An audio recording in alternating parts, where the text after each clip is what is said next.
मैं प्रेमजीत प्रकाश थॉमस राज क्लासेस की तरफ से आप सभी का हार्दिक अभिनंदन करता हूं। आज हिस्ट्री का चौथा पार्ट लेके आए हैं, जिसमें बताने जा रहे हैं सिंधु सभ्यता।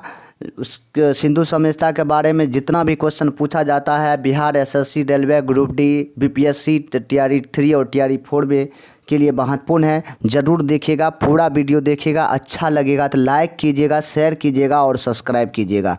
चलिए सिंधु सभ्यता के बारे में।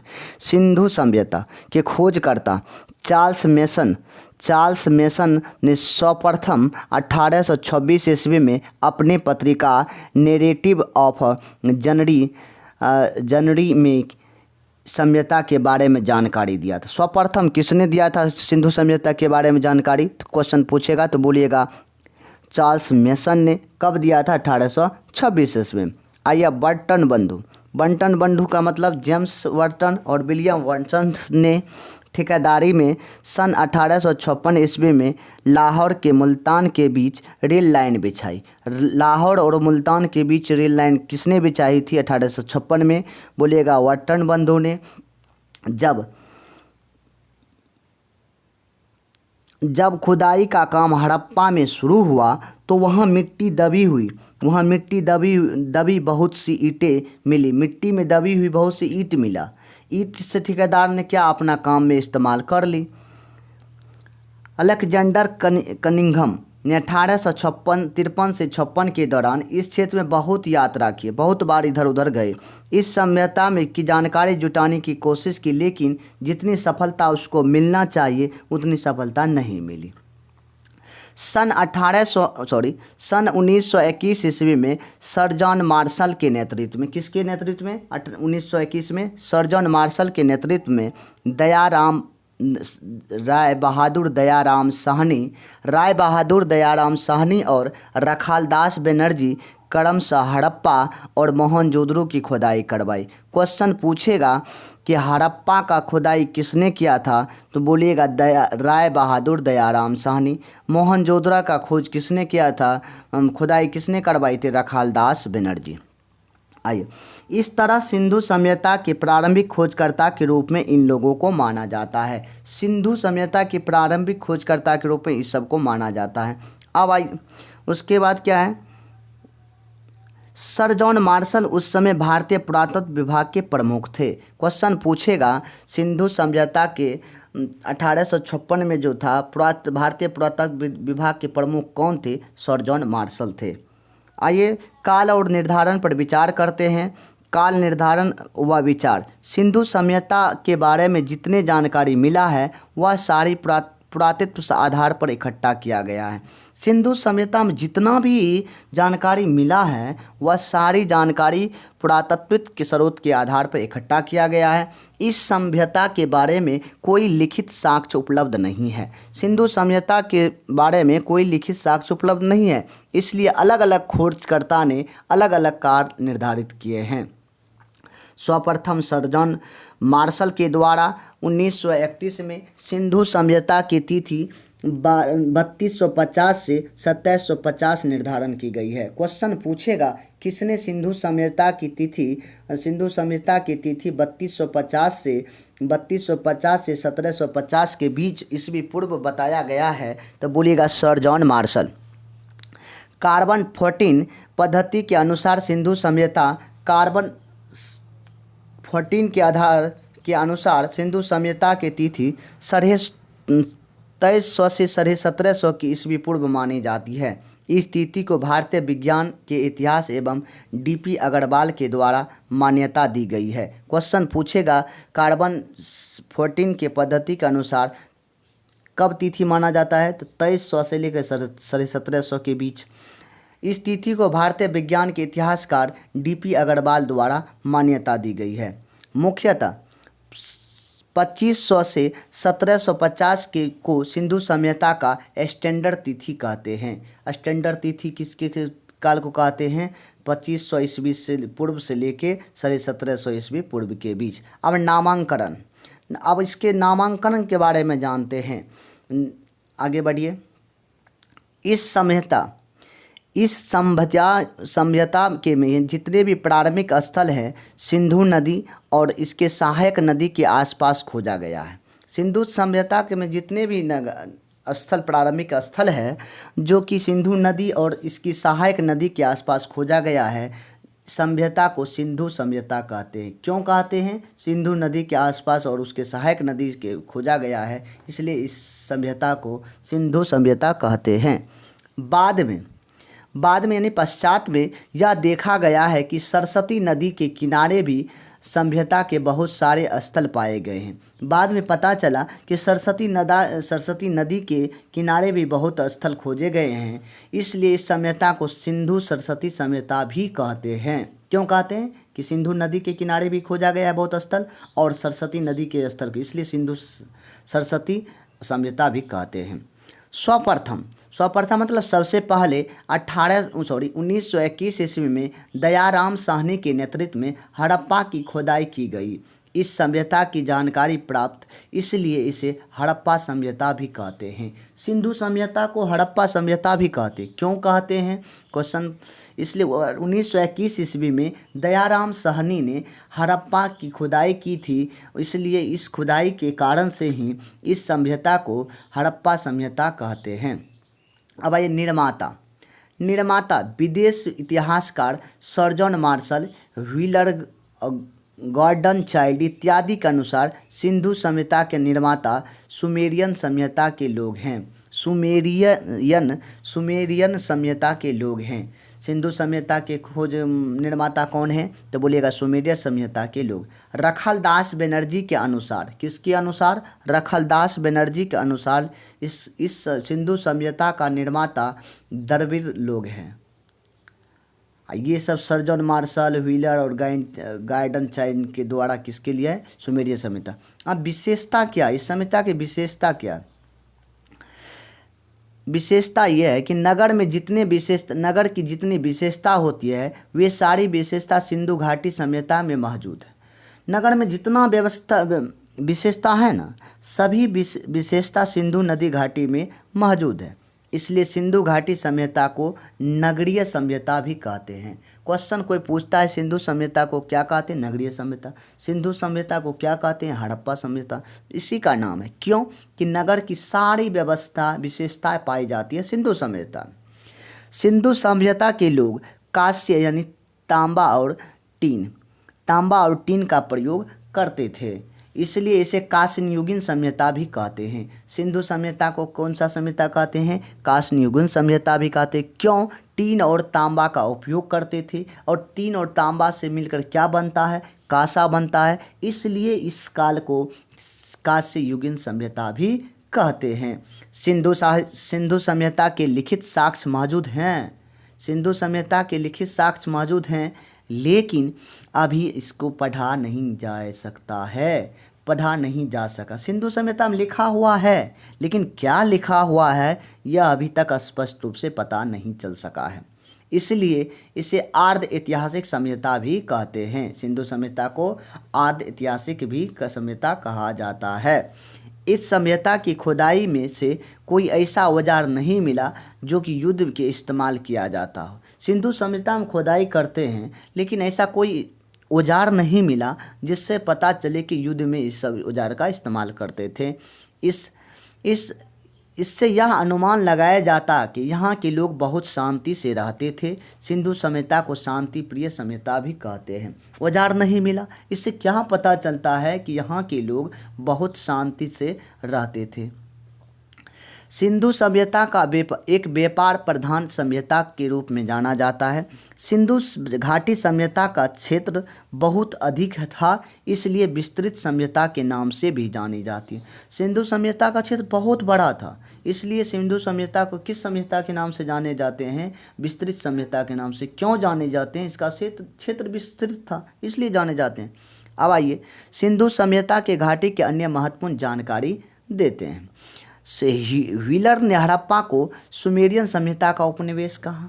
जॉन मार्शल ने सिंधु घाटी का शब्द का प्रयोग किया। सिंधु घाटी सभ्यता की लिपि चित्रात्मक थे। यह लिपि दाईं से ओर से बाईं ओर लिखी जाती थी। क्वेश्चन पूछेगा सिंधु घाटी सभ्यता की लिपि दाईं ओर से बाईं ओर लिखी जाती थी। क्वेश्चन पूछेगा किसने हड़प्पा सभ्यता को सुमेरियन सभ्यता के उपनिवेश मानता है? व्हीलर ने। सिंधु घाटी शब्द का प्रयोग सर्वप्रथम किसने किया था? क्वेश्चन है तो पूछेगा तो बोलिएगा जॉन मार्शल ने। सिंधु सभ्यता की लिपि क्या है? चित्रात्मक लिपि है कि चित्र बना दिया जाता था। यह लिपि कैसे लिखा जाता था? दाईं से बाईं ओर लिखी जाती थी। सिंधु सभ्यता की मुख्य फसल क्या है? गेहूं और जौ। बोलिएगा सिंधु सभ्यता की मुख्य फसल क्या है? गेहूं और जौ। अब देखिए सिंधु सभ्यता के चौहद्दी। सिंधु सभ्यता के उत्तर में जम्मू कश्मीर था। उत्तर में जम्मू कश्मीर, दक्षिण में महाराष्ट्र, पूरब में उत्तर प्रदेश और पश्चिम में सुतकांगडेर।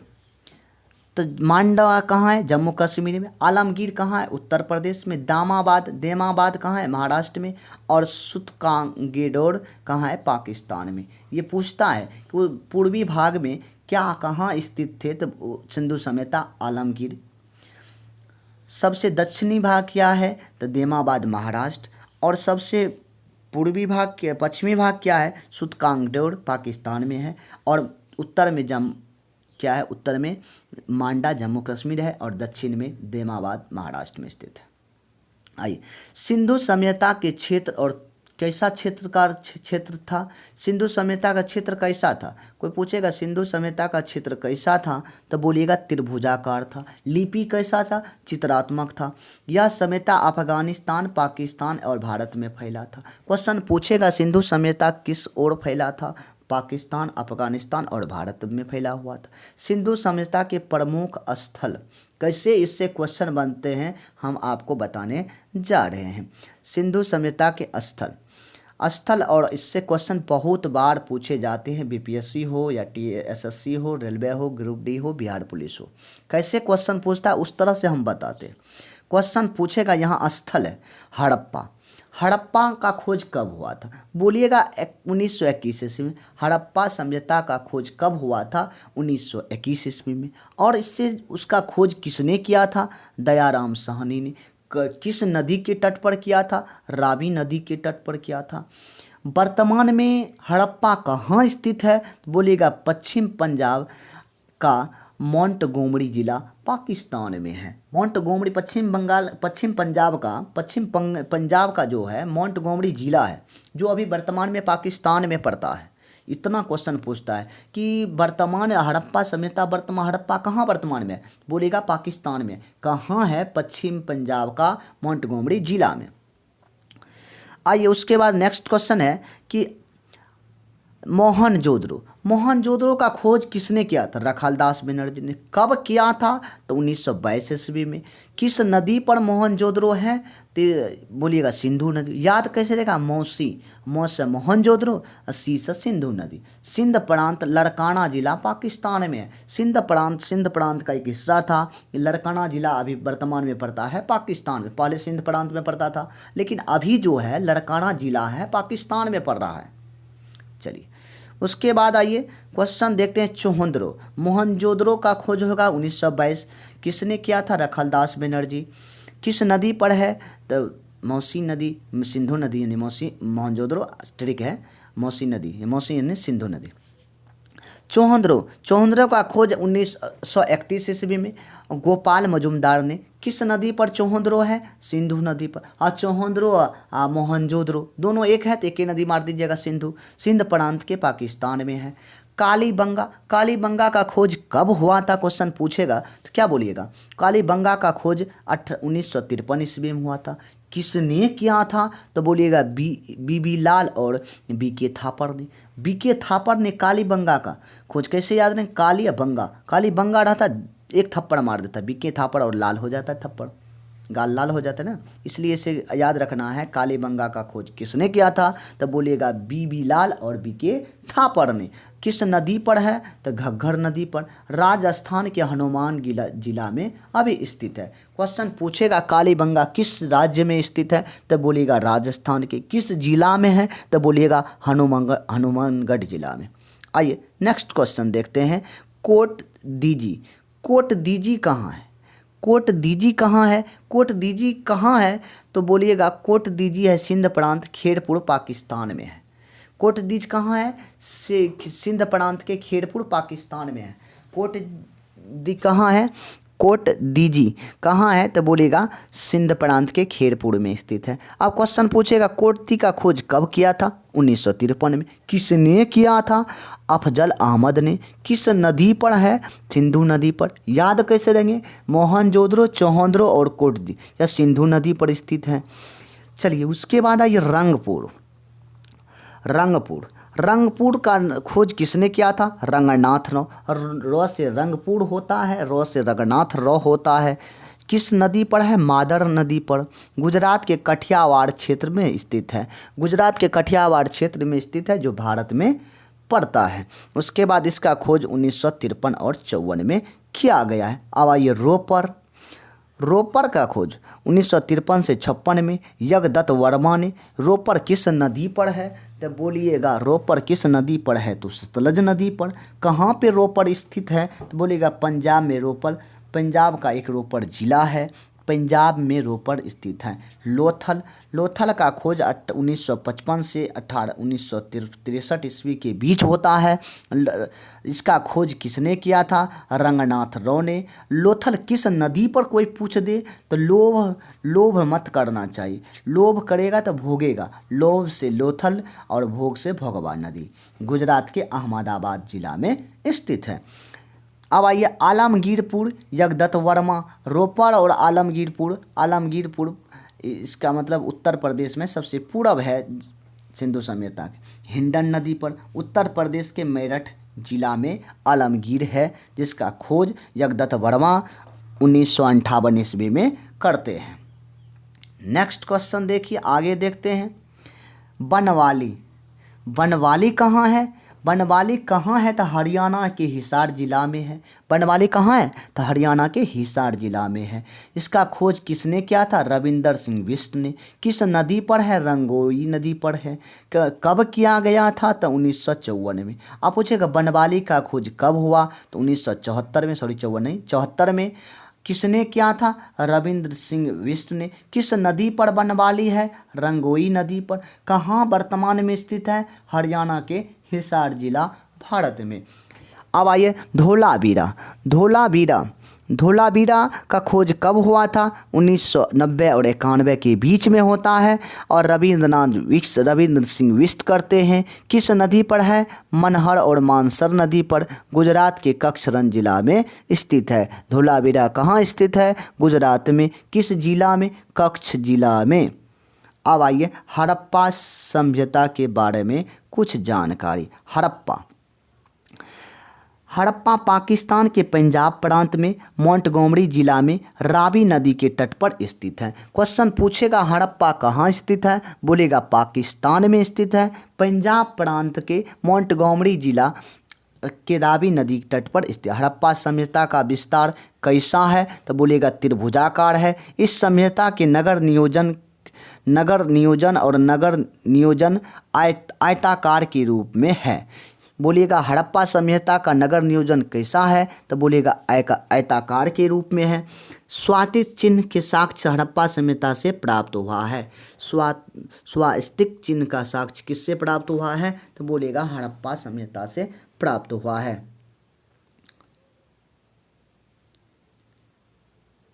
हड़प्पा सभ्यता में मोहरों का प्रयोग होता है। हड़प्पा सभ्यता में किसका प्रयोग होता है? मोहरों का प्रयोग होता है, जिस पर संगरी पशु का चित्र होता है। इस सभ्यता के सर्वाधिक स्थल गुजरात में खोजे गए हैं। हड़प्पा सभ्यता के सबसे ज़्यादा स्थल इस समय हड़प्पा सभ्यता में गुजरात में खोजे गए। अब आइए मोहनजोदड़ो के बारे में। मोहनजोदड़ो का शाब्दिक अर्थ होता है मृतकों का टीला। ये भी मार लीजिए। मृतकों का टीला। नर्तक का एक कांस्य मूर्ति कहाँ से प्राप्त होता है?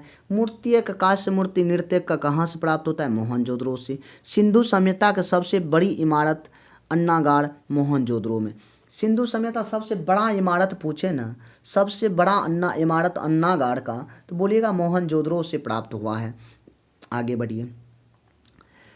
सिंधु मोहनजोदड़ो के एक विस्तृत स्नागार भी है।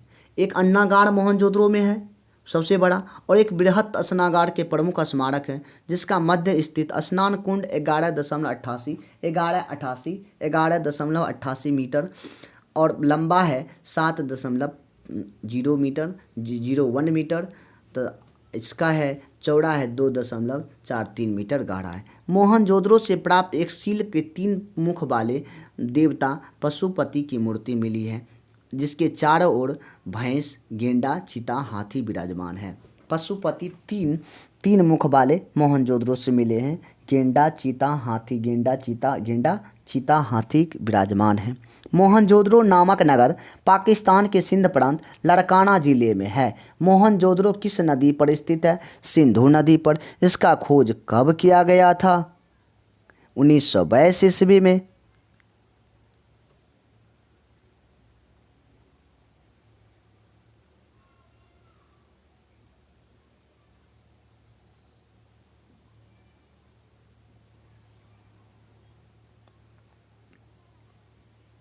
कब किया गया था? 1922 ईस्वी में। कट गया था।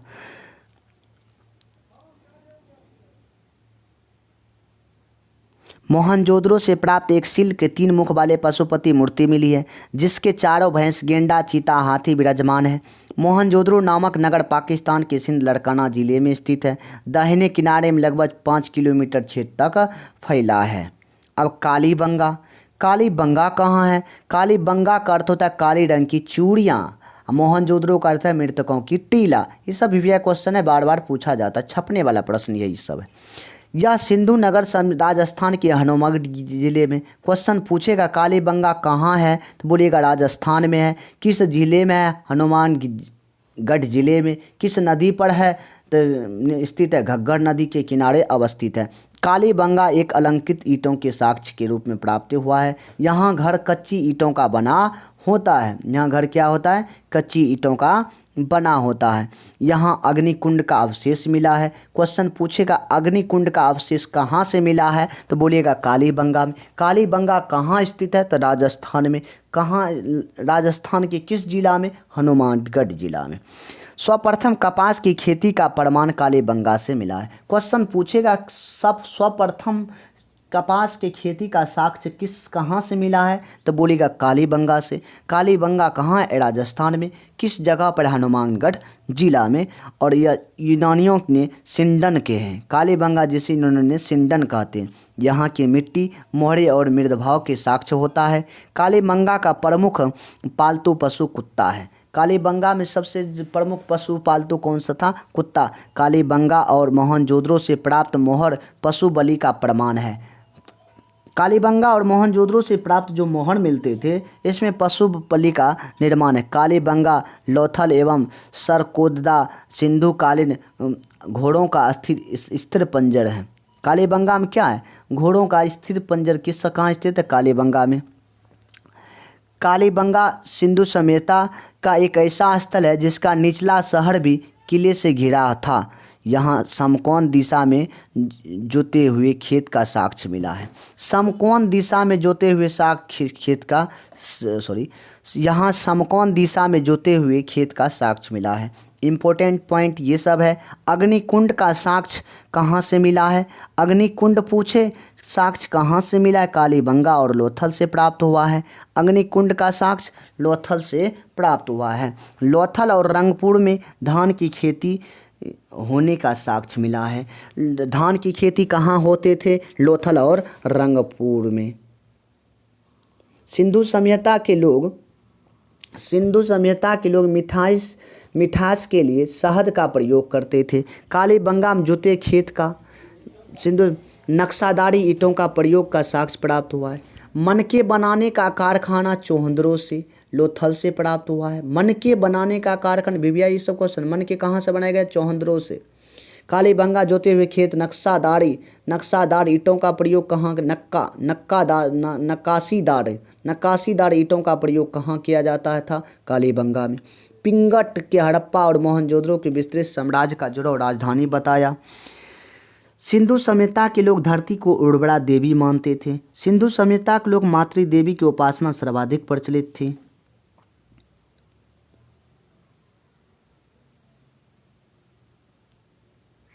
सिंधु सभ्यता के लोग मातृ देवी की उपासना को सर्वाधिक प्रचलित थी। कुब्बड़ वाला सांड सिंधु सभ्यता के लोग पूजनीय पशु माना जाता। सिंधु सभ्यता के समाज मातृसत्तात्मक समाज थे। सिंधु सभ्यता के लोग प्रायः सूती और ऊनी वस्त्र का प्रयोग करते थे। आग में पकी हुई इट्टे को टेराकोटा कहते हैं। सिंधु सभ्यता में वेश्यावृत्ति और पर्दा प्रथा प्रचलित है।